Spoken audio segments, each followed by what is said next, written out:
Thank you very much for joining me for this session of Dr. Plotzker's Mind. When should religious participation be a spectacle?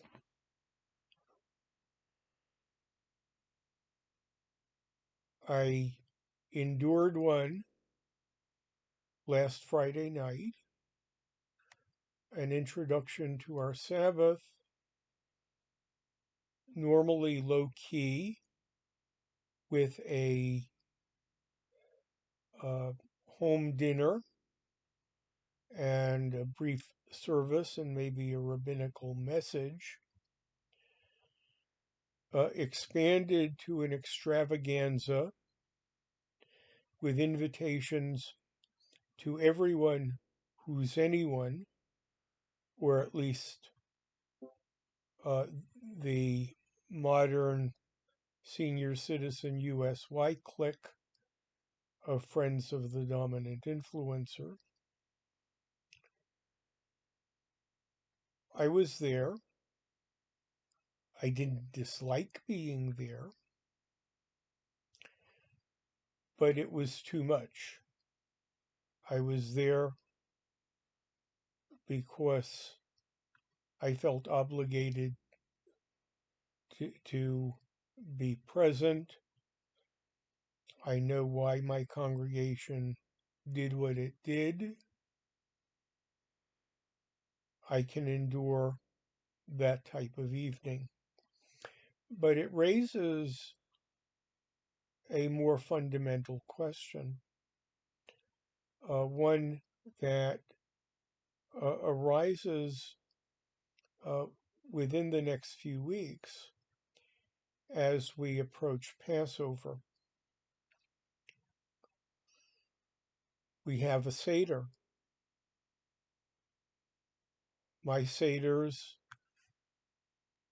start at the beginning, they go through the end with random comments by the participants interspersed as needed. The meal always takes some effort to prepare, and the table appears elegant, but never over the top. Other households have people acting out different parts of the Passover story. Sometimes having their meals catered by the most exclusive source of kosher food in town, and in extreme cases, going to a hotel or a cruise ship. I could say the same thing about our high holidays. Mine are elaborate. You could tell who is important and who is a nobody, though everyone is treated respectfully. Other places, you have to be somebody to be recognized, and I've been to those places. As a youngster, early grade schooler, my grandparents, who probably did not belong to a synagogue, used to rent hotel space in the Catskills. When I was about 6 or 7, they took me along. Their hotels were family-run operations,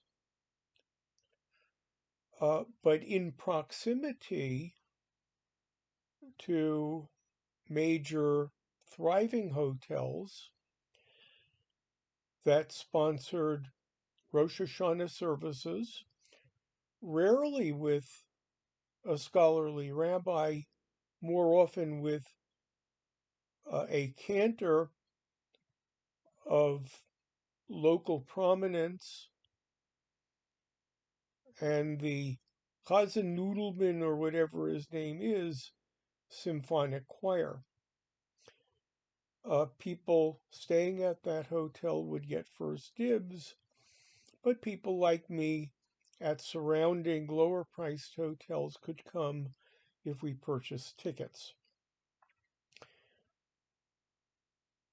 A spectacle that probably still exists when people uh, of great means now seek out more luxurious hotels for their high holiday experience,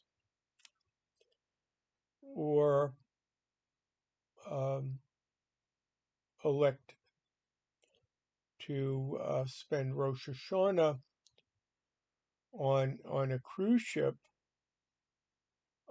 eating endless whatever is available with an ethnic tinge,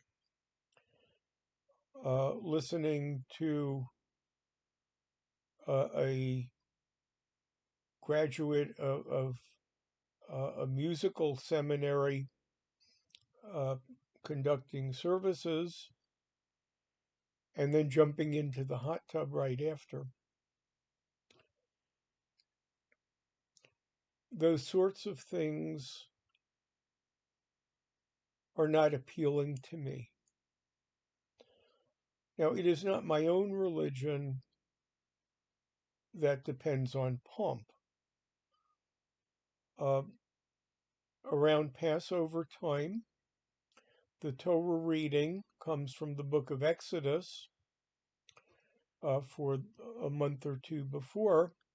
It describes the Passover story in the winter, but devotes several weeks to building a Mishkan, which, as the precursor of Solomon's temple, has its share of formality and special garments and special rituals. So Judaism is not immune from this. However, given the choice of something ornate and something simple, I go with simple. I could say the same about our bar mitzvahs. When I took my wife to a Long Island bar mitzvah for one of my cousin's sons, she thought I was making up the description of the service and the party. I was not. Nor is it limited to uh, to Judaism. The Catholics have their hierarchy with priests uh, of high title and high mitre hats who at one time spoke in Latin but no longer do. It is a high mass. At one time, the greatest composers that the world has known created music to enhance the elegance. Having just experienced this, though, sponsored by my own congregation, uh, showcasing things for the right reason, and putting on elements of display for the wrong reason, it wasn't the Jewish me.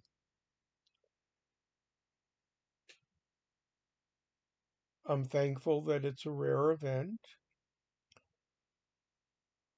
Uh, Still a little resentful of these inner circles that uh, have a small clique to the exclusion of many other talented people that's needed to create them. I come often enough to realize this. people who come this one time will likely get a very different and more favorable impression. Thank you very much for sharing this episode of Dr. Plotzker's Mind.